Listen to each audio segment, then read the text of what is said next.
অর্ধেক জীবন পার করে বুঝলাম আমি কখনো মানুষ চিনতে পারিনি। যাদের জন্য হৃদয় উজাড় করে দিলাম তারা কত নিখুঁতভাবে বুঝিয়ে দিল আমি তাদের কেউ নই। যখন একটা মানুষ চুপ হয়ে যায় তখন বুঝে নিও সে আর কিছুই বোঝাতে চায় না। বারবার বোঝানোর পরেও যখন কেউ তা বোঝে না তখন নীরবতায় উত্তর হয়ে দাঁড়ায়।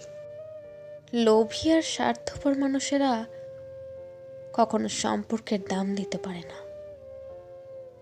কারণ তারা লাভ দেখলেই সম্পর্ক পরিবর্তন করে ফেলে। যে ঠকে সে বোকা নয়, সে হচ্ছে নিরুপায়। আর যে ঠকায় সে চালাক নয়, সে হলো বেঈমান।